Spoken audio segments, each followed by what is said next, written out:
Hello, ladies and gentlemen. Sanford Khan here. Welcome again. Title of this short presentation is What Can Destroy the American Republic? Our democracy, our liberties. You could say a major war could do it, and that's true. Major war can do it, especially if it's thermonuclear. Discounting that, most likely the American Republic, the United States, will fall from within, like other republics have in the past, going back hundreds and hundreds of years, if not thousands. I'm a smart guy, but I'm not super smart, and I respect people that are. I read a saying once, let's see if I could get it right. The further you could look back in history, the further you could look back, the more you could see forward.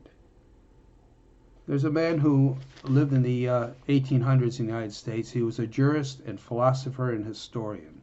His name was, I'm looking at my notes here, his name was Wendell Phillips. He lived about, early 1800s into the 1870s, 1880s. And he wrote, this is what could destroy the American Republic. What is the fatal disease of republics, he said. Debt, D-E-B-T, is the fatal disease of republics. The first thing and the mightiest to undermine governments and corrupt the people. And that's exactly what's happening here in the United States when this video is being recorded, January 17th, 2021. We're being corrupted thinking that there's free lunches, that the government could keep running up debt, massive amounts of debt, because interest rates are low and will have no impact on the republic. It will have an impact. People think they could get money, the government can spend money, and it's all a free lunch. It's not a free lunch. In economics, actually outside of economics too, there is no such thing as a free lunch. Never. Never a free lunch. You'll always pay a price. Some price you will pay. It may be delayed, but you will pay a price. As I speak, President-elect Joe Biden has just unveiled a $1.9 trillion spending plan. Before Congress adjourned for the new year, they passed a $900 billion, almost 900. I've got to get these numbers right, billion, trillion, 900 billion spending plan, almost $1 trillion. So you add almost $1 trillion to his 1.9. It's 2.9 trillion.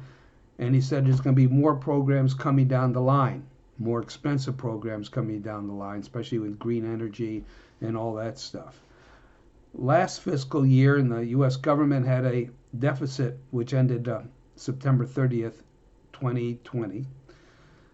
A lot of numbers here, aren't there? Had a deficit of $3.3 trillion.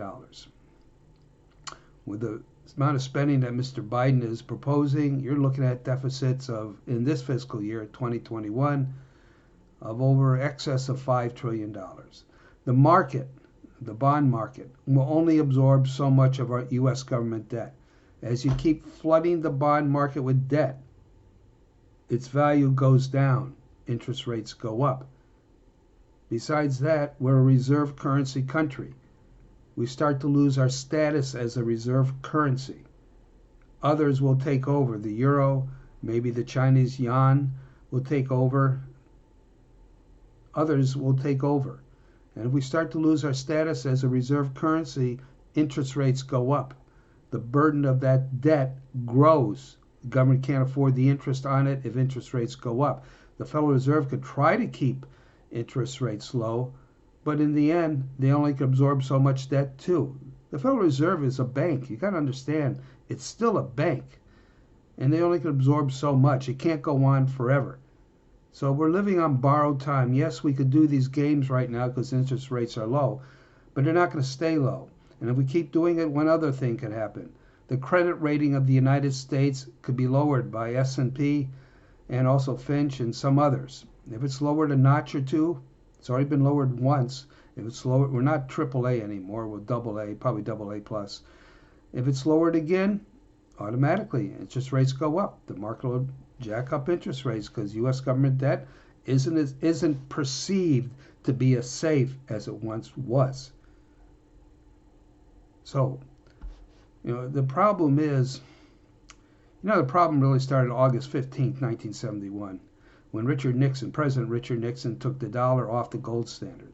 The gold standard was really imperfect. I agree. People have criticized me for advocating returning to it. Actually, what I've been advocating is a gold-linked dollar. But it could do one thing. This right here, this dollar, is a fiat currency. There's no backing of it except the full faith and credit of American politicians. Well, that probably will scare the living daylights out of you, but that's all that backs it. It used to be a gold-linked dollar, or they used to have silver certificates. They had some backing. Now governments, especially the United States, could print as many of these as they want to do whatever they want. There's no restraint anymore on politicians. The value of a gold-linked dollar is that it put restraints. It put discipline on politicians. They had to decide what to do, what we could afford, and what we couldn't afford. But we don't have that anymore. And we're going to eventually have to go back to it. But history suggests if we keep going this way, our republic will unravel, because the government can no longer afford to do what it promised to do, and people will go to the streets.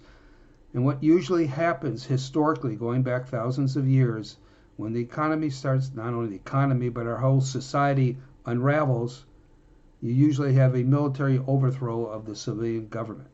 That has happened before with other republics, and that could happen here. It's highly unlikely as I speak now, and at one time that was ruled out, but I can no longer rule that out. That can happen as things get bad. Don't forget, these generals are smart. There's those, I'm talking about upper level generals. They know history. A lot of them even have PhDs, and they took an oath to defend the Constitution. If they see the republic, our republic, unraveling with mobs in the streets and all that, in their minds they may have no choice but to take over temporarily and set things straight and restore order, and hopefully restore a civilian government after they restore order.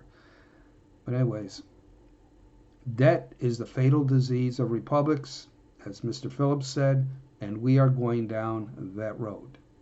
And we're going down it real fast. There is no such thing as a free lunch.